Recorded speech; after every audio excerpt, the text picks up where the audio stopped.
Students, so today our topic is anatomy and physiology of spatial sense organ ear. So ear, it is present just in the outside, the opposite to the brain, but the ear, so it was play an important role in the equilibrium and as well as the hearing the sound or to understand the sound. So the way that is the ear is having an important roles. So regarding the anatomy of ear, that is the ear, it is mainly made of categorized into three parts, that is the outer ear, middle ear, and as well as the inner ear. So outer ear, it mainly includes that the auricle. So auricle, these are the elastic cartilage. So these are the auricles, is also known as the pinna. So it is covered by a skin placed on the opposite side of the each, that is the head. So that is the outside part of the ear, whatever you're looking located on your skull.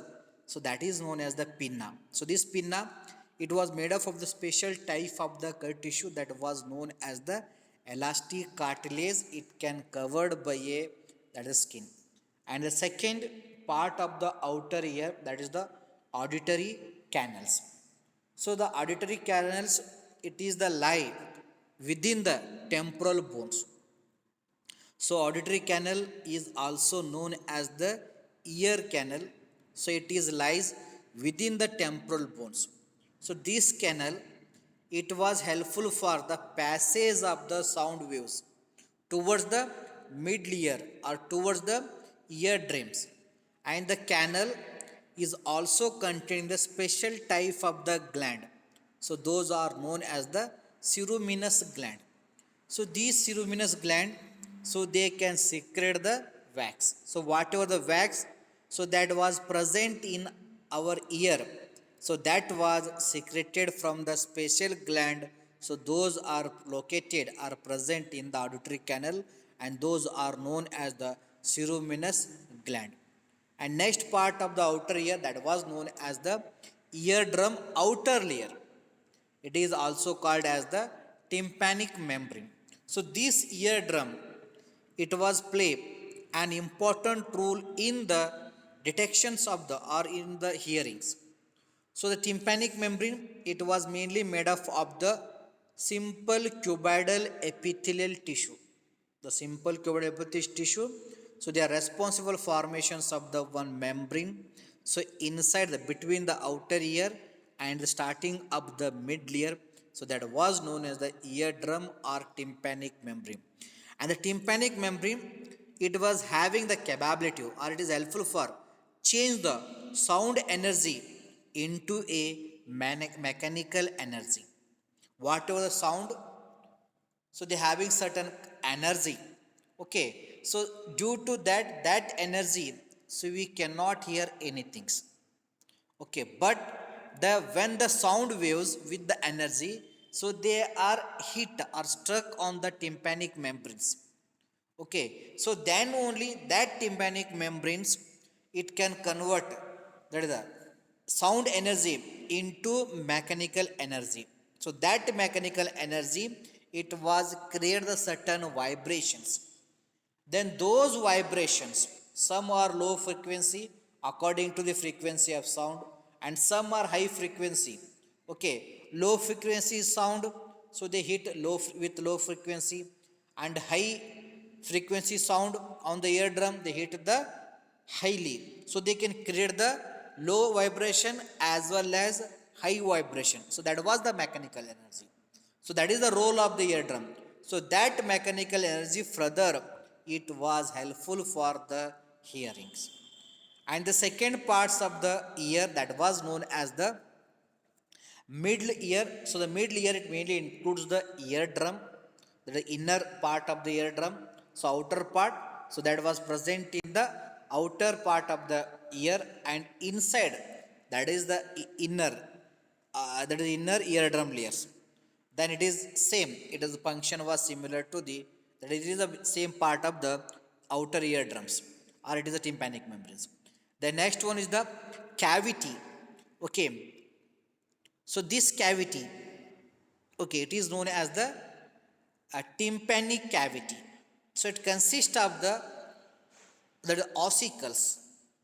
Okay, so those ossicles also known as the auditory ossicles, simple. So these are the three type of the small bones. So they are interconnected each other and they are present in the tympanic cavity or middle ear. So these bones, so they are play an important role in the hearings. So regarding the malleus incus stapes, so these are also considered as the smallest bone in our body. So regarding the malleus incus stapes, stape is the smallest. It is having only about 3 mm. Okay. So this whatever the vibration or whatever the mechanical energy, so that was created on the eardrum, so that mechanical energy is responsible for the vibrations of the malleus bone, and that malleus bone, it can attach with the incus. So due to vibrations of malleus, incus is also vibrated. Okay, so due to incus vibrated, the step bone, so that is also vibrated. Okay, so that vibration is helpful for to change the certain changes in the, that is the semilunar ducts. Okay, so here only, so here the air in the form of the air, so that was air, the air it is in the form of the air. Okay, so then it was entered to the here, so here that is the liquid form. Okay, here the liquid is present. So whatever the sound waves are there, so they create a vibration. So they enter in the liquid medium. But the air from the air media, so that can, or sound from the air media, so that cannot be directly come to the liquid media. It is not possible.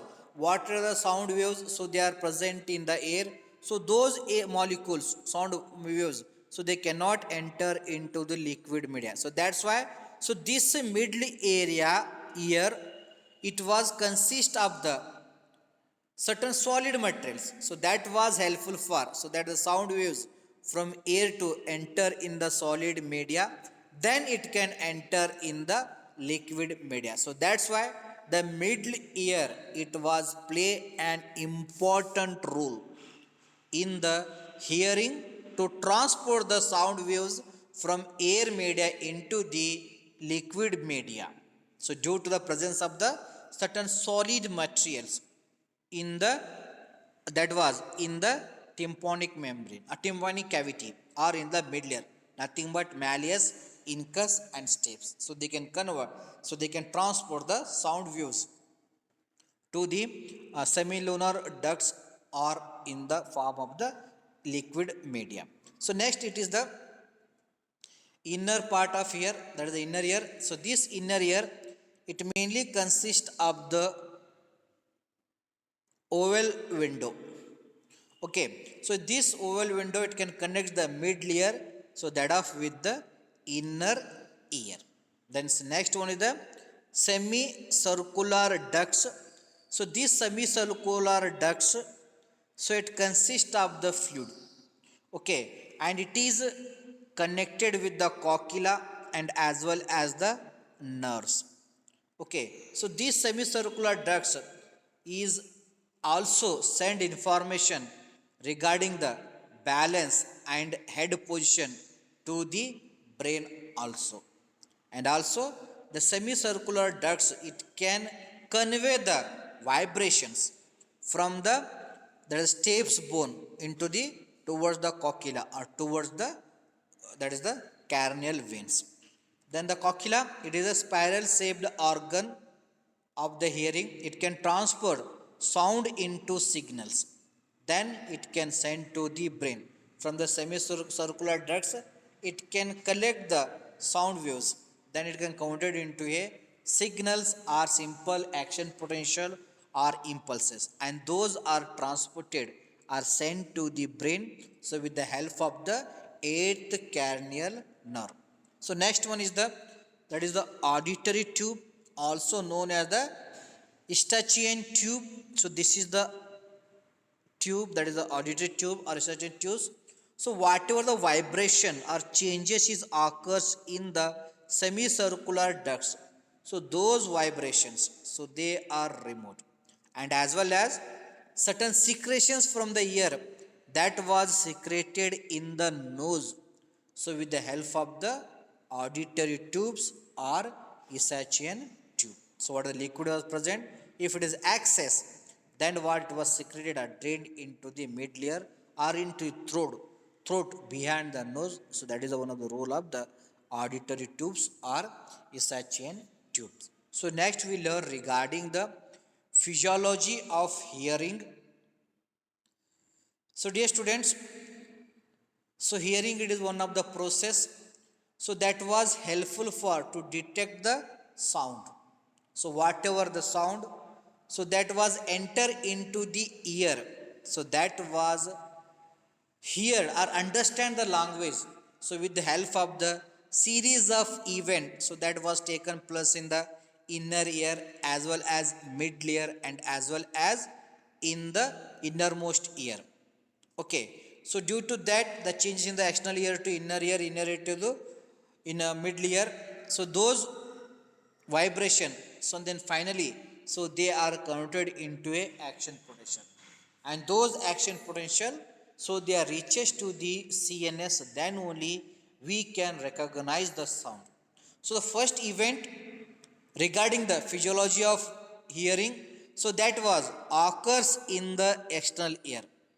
So when the air molecule or waves under the pressure, okay, or the sound waves, so they are from the air media, so having certain pressure, okay, so that pressurized air waves or sound waves, so they are enter into the external ear. From the external ear, so they are enter into the, that is the auditory canal. From the auditory canal, so those sound waves, okay, so they are hit on the, that is the tympanic membranes. So whatever the sound waves, so they are having certain frequency or pressure, so they are hit on the tympanic membrane. So then the tympanic membrane is start to vibrate.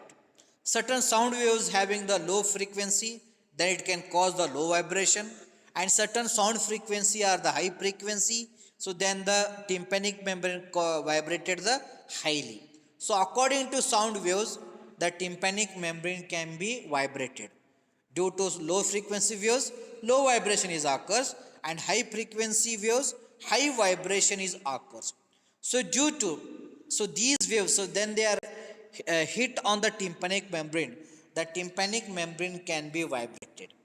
Okay, so the vibrations of the tympanic membrane, it was responsible for to cause the vibrations of the malleus bone. Okay, the malleus bones, so it is one of the auditory ossicles. It can attach with the one side with the tympanic membrane, and another side it can articulate with the incus bone. So when this tympanic membrane is vibrated, automatically the malleus bone can be vibrated. Here only the sound waves can converted into a vibrations or mechanical energy. So with the help of the tympanic membrane and the malleus bones. So where the sound waves or sound energy, so that was converted into a mechanical energy. So then the malleus bone can be vibrated. So due vibrations of malleus bone, it was responsible to cause the vibrations of the incus bone. Due to vibrations of malleus bone, the incus bones is also vibrated. So due to vibrations of the incus bone, the stapes bone can move the in and out of the oval window. So this is the oval window. Okay, it one side it can attach with the incus bone, and another side it can attach with the scala vestibula or inner ear. Okay, so this is the only the solid media. So there is no air, so there is no liquid is present. So here that is the air media, so sound waves can travel in the air media. So then those travel in the here solid media. Then here whatever that is the scala vestibula, it is consist of the liquid.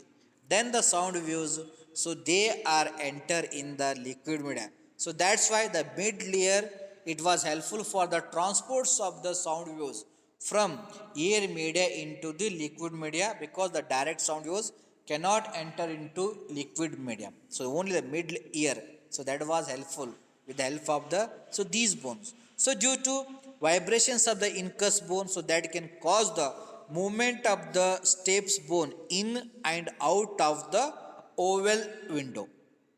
Okay, so due to in and out of the oval window, certain vibration is occurs in the oval window, or the vibration can be transmigrated from tympanic membrane to these bone into the oval window. So due to vibrations of the oval window, so that can cause the vibrations of the perilymph that was present in the scala vestibuli. So then, so these vibration, so they are transported to the endorph in the both direction, in the up direction and as well as in the down direction. So those vibration from the oval window then transmigrated to the perilymph. From the perilymph, so those are transmigrated to the endolph. So endolph is the one of the important parts of the inner ear, so where the mechanical energy or sound waves can converted into a certain potential energy or impulses or action potentials. So due to vibrations of perilymph, so that can, those vibration can causes the or transported to the endorph in the third stage. So in the fourth stage, so during the transmissions of vibrations from the perilymph to the endolph in the scala media, so generate the basilar membrane ripples. So due to transmigrations of vibration from the perilymph to the endolph in the inner layer or scala media, so these are responsible to the generations of the basilar membrane ripples, are nothing but that is the waves. So this is responsible for the cause of the certain waves, so in the endolph. Okay, so the waves can be generated in the endolph due to transmissions of the vibration from perilymph to the endolph, then the vibrations is created. Okay, so these vibration are these waves, so they are corresponds to the intensity of the sound. If the intensity of the sound is less, then less waves are generated. If the intensity of sound is more, then the more waves are generated. So what are the waves? So they are generated inside the canal or cochlear duct. So they are mainly depending upon the intensity of the sound. So due to generations of the, so these waves, so those are responsible for to cause the bending of the receptors of the hair cells.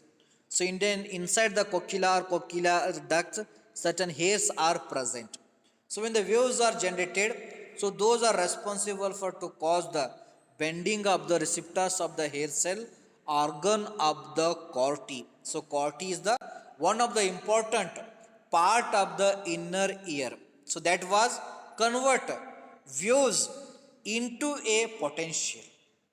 Okay, waves into a potential. So these vibration they transmitted between the perilymph and endolymph. So that was causes the bending of the receptor hair cells. So those are present in the organ of corti. So then the according to the waves, so organs of corti, so that was involved in the generations of the potential.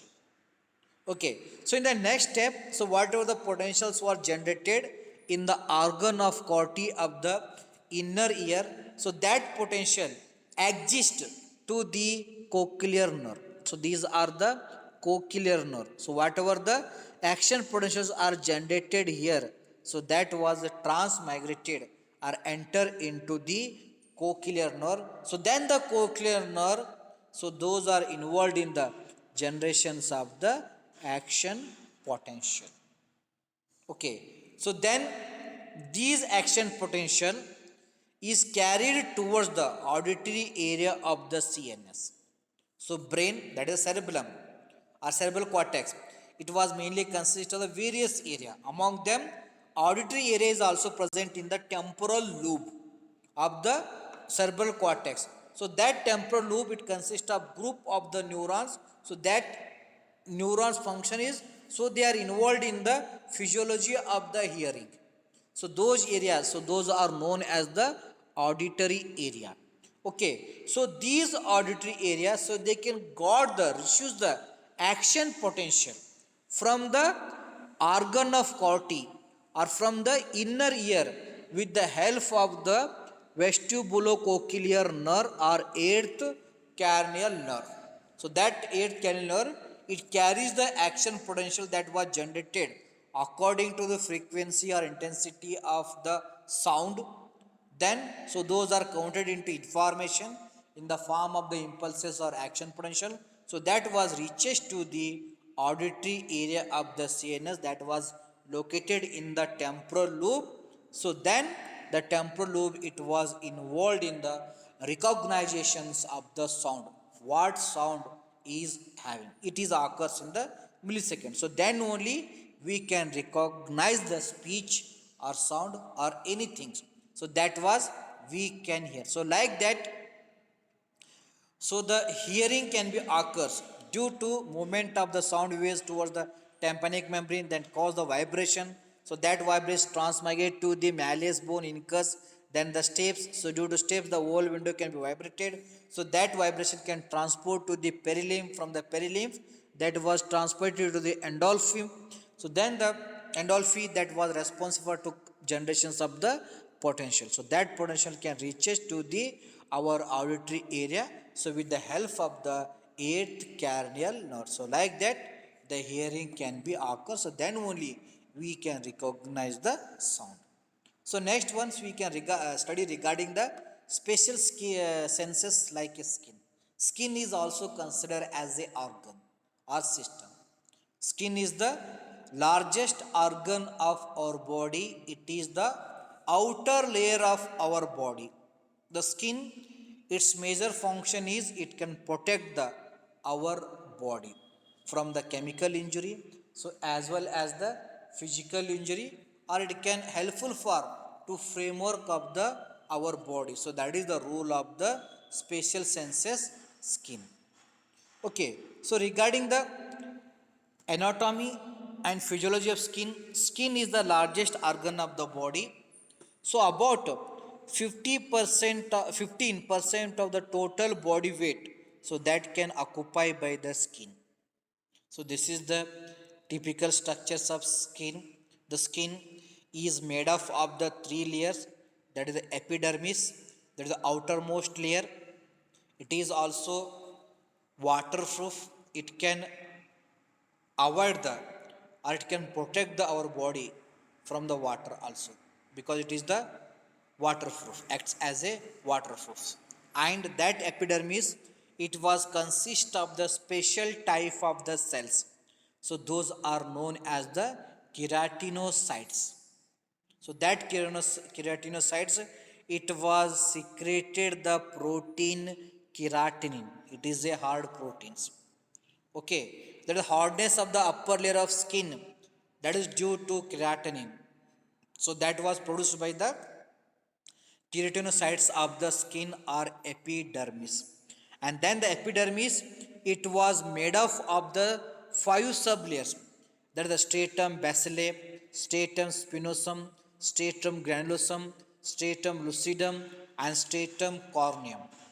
So epidermis actually, it was made up of the 50 to 100 layers, and those layers they are grouped together. So they are mainly classified into so these subtypes. So major functions of epidermis, it is gives the protection to the delicate organs or our body.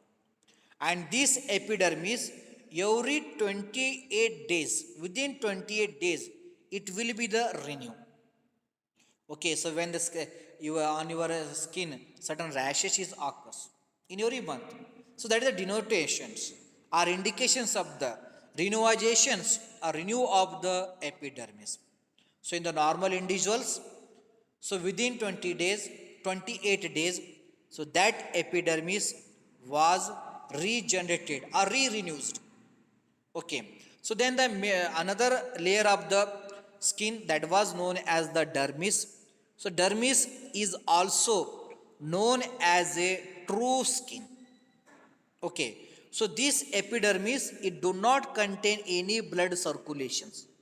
But epidermis, that is also known as the true skin, it consists of the good blood circulations.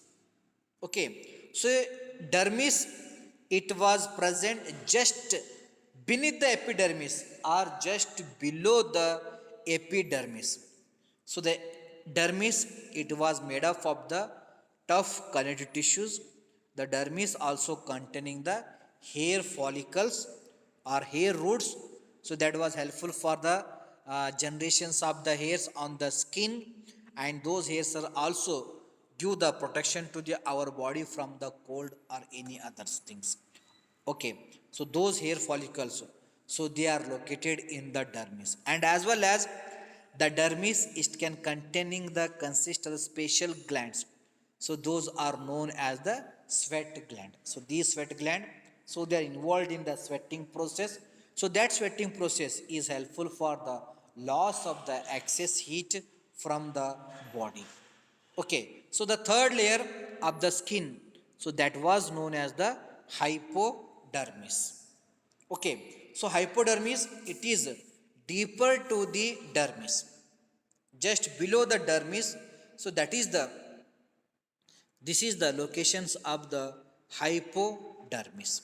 So hypodermis, it was mainly made up of the fibril structural proteins, and also it can consist of the collagens.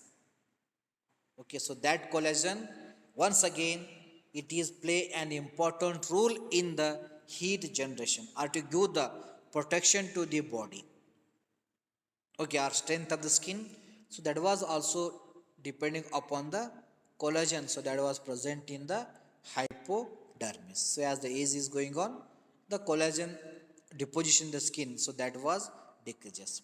Okay, so hypodermis, so that is also containing the special type of fat cells.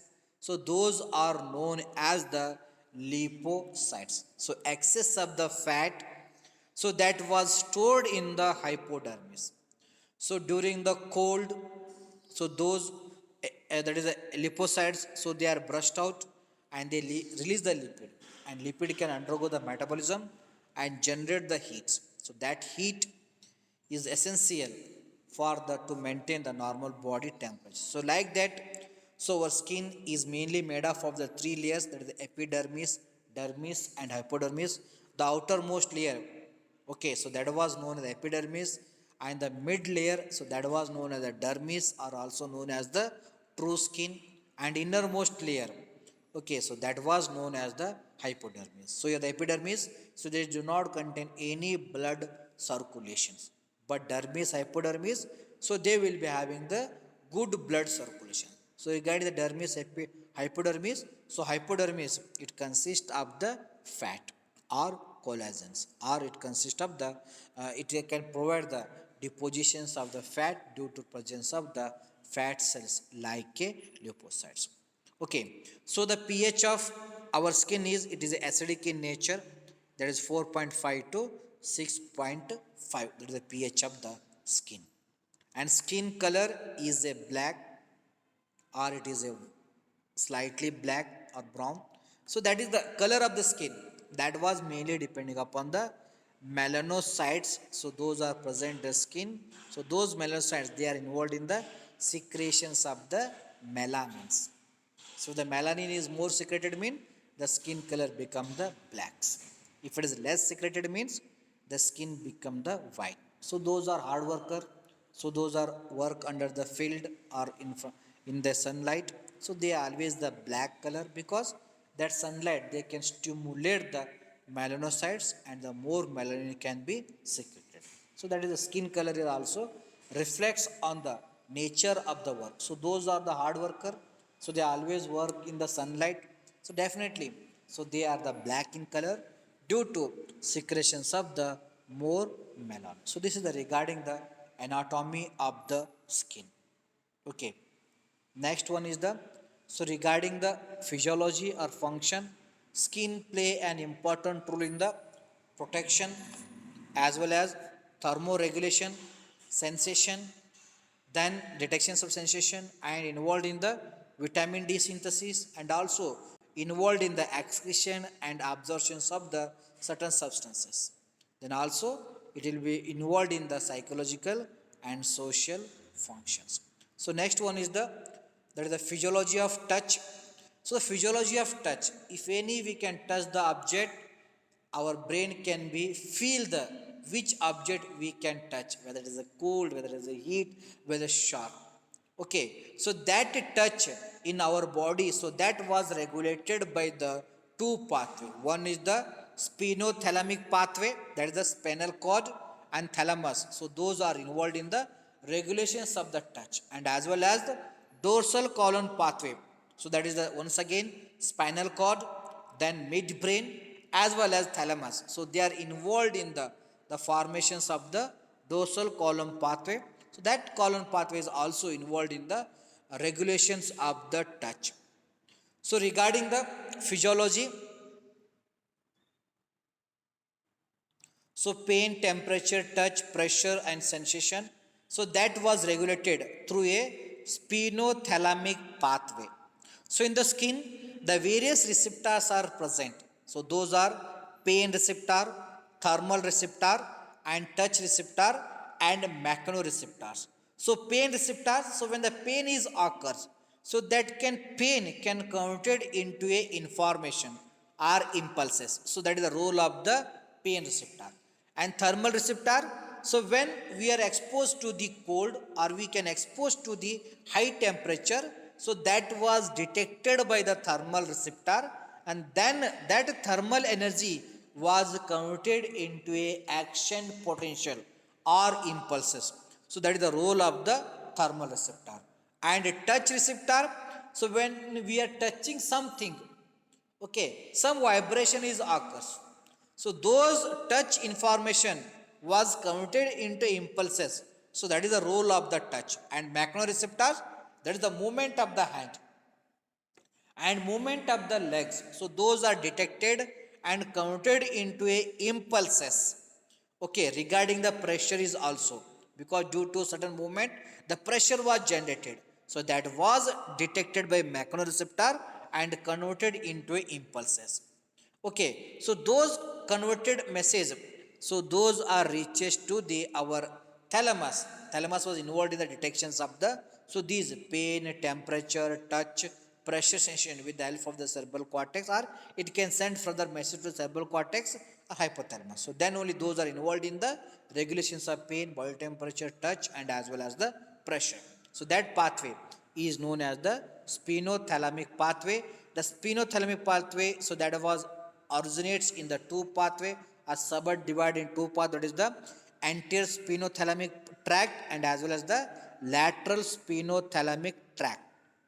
So anterior spinothalamic tract, it was involved in the regulations of touch and pressure sensation, and regarding the lateral spinothalamic tract, it was involved in the pain and temperature sensation regulations. So it means the spinothalamic pathway that was involved in the regulations of the touch, pressure and as well as pain and temperature. So that was it can carries from the site of the pain and transport it to the spinal cord. Then the spinal cord with the help of the that is the primary neuron and secondary neurons. So these are inverted in the side to side, then they send to the information to the thalamus. So then the thalamus send information to the respective part of the brain. So then those brain part, that is cerebral cortex, it was involved regulations of the so these functions. So next one regarding the dorsal pathway. So the dorsal column pathway, so that was involved in the regulations of the touch vibration, touch that is vibration and as well as the proprioceptions, that is the movement of the hand and leg. So that was regulated by the special sensory nerves. Those are arises along with the spinal cord. Though that is known as the dorsal column. So this dorsal column pathway, it can run along with the spinal cord. Okay, so then the primary neurons in the spinal cord, so they can carry the message from the touch, vibration, and proprioception at the site of their origin. Then they move along with the spinal cord towards the midbrain. From the midbrain, so these information is carried toward the thalamus. Okay, so with the help of the secondary neuron. So then those secondary neurons carry the message towards the thalamus. So that pathway is known as the dorsal column pathway, that was also involved in the touch, vibration, and perceptions. So regarding one example, so regarding the feeling of the source of the heat. So there are certain receptors are present in the finger. They send information to the spinal cord with the help of the afferent neuron. Then that can integrate in the spinal cord itself. Then so that can reverse to the organ site with the help of the afferent organ without knowledge to the conscious. So this is a spinothalamic pathway. Okay, so then our reactions can be occurs. We can withdraw our hand from the source of the heat. So this is the one of the example. Heat reflex is the example for the spinothalamic pathway.